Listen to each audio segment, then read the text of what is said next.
Hey guys, this is the tutorial on making the mini barbecue grill.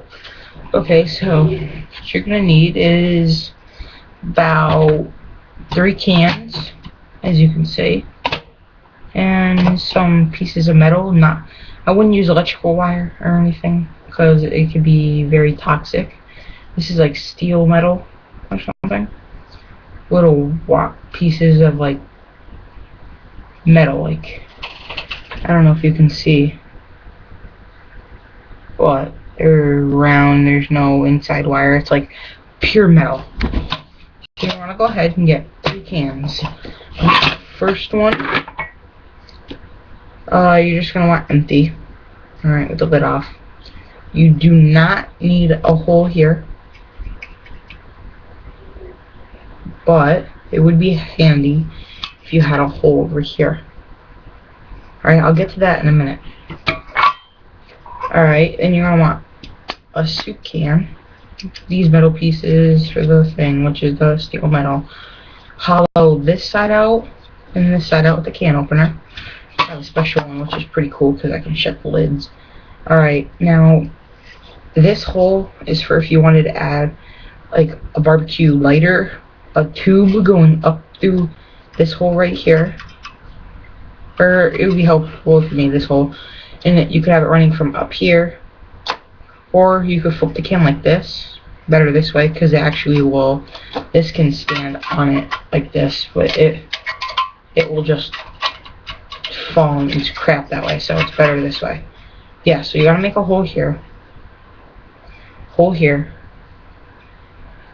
Hollow this and this out. All right.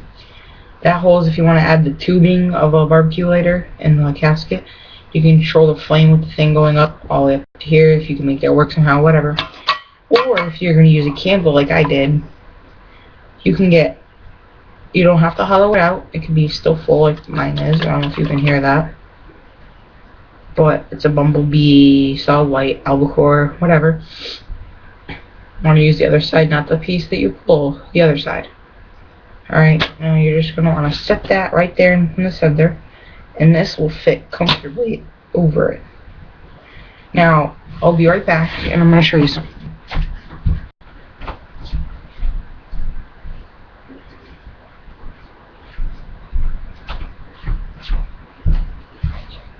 Okay, so I got a pair of scissors, I'm going to show you. You can either use a drill, whatever.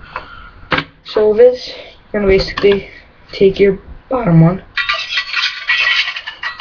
cut it out like that, like I already did. Poke a hole through here, twist it in there, whatever. If you're gonna cut it, I would take a file or a grinder or whatever you could, or leave it sharp and cut yourself, whatever, and it would help with the tubing, make it less rough, so it doesn't cut and you don't cut yourself. So I got that. Let's put this back over here. Alright. Get your second can if you're using candle, whatever. And you can mount it in there, the tubing. I'm not going to do that. I'm using candle because I personally think it's better. But the other thing's pretty cool because it has a knob that you can adjust the flame, and whatnot. So this goes on top. And then this one. If you give me a second here, I'm going to show you something cool. Alright, so I hollowed out the can.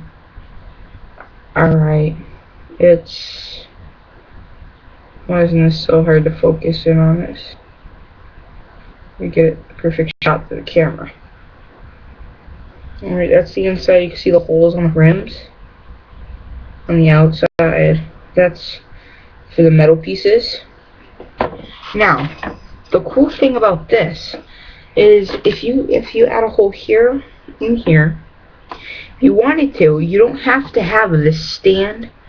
If you keep the piece that you cut off, if you keep that, you can put it back on and just have the holes up top for the bars and the holes, and you can run the plastic piece through there and up to the top, or you can make it a stand I personally think it looks cooler that way. But you know, whatever you want. So you put that there if you're using candle. You put that on. Alright, right now I am not going to show you the actual burnt cooking, but it's pretty cool. I might make a video. So you're going to want 2 pieces of metal, and you're going to bend one end. See how that's bent?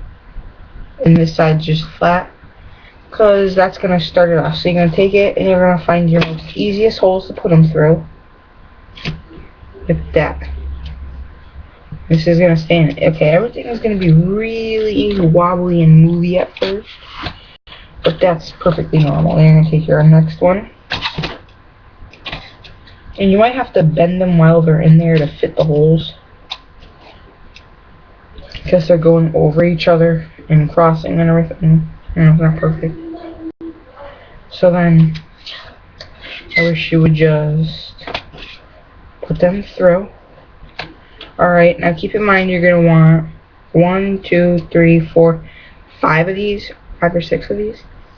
And you're going to put all of them in. Remember, the one bent down like that, that's the first one you put in. All the other ones are the normal ones. Then it's just going to slide in.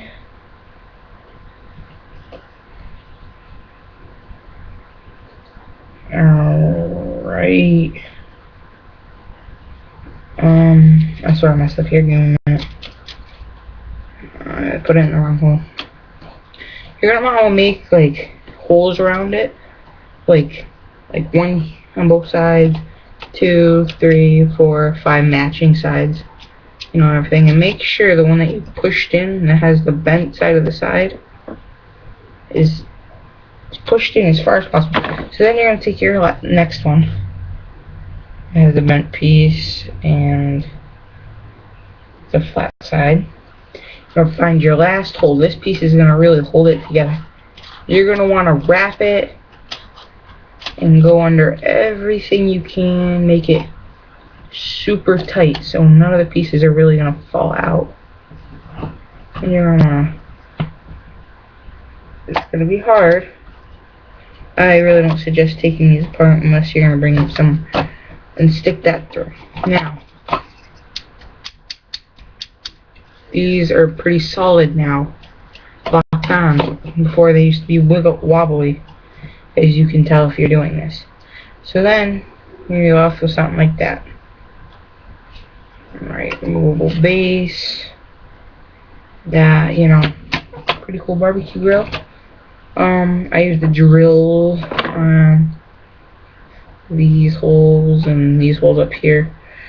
I did not use a drill on that. As you can tell from that was pure scissors, because I didn't have a drill at the time. Open and ready. And there's the mini barbecue grill. Happy cooking.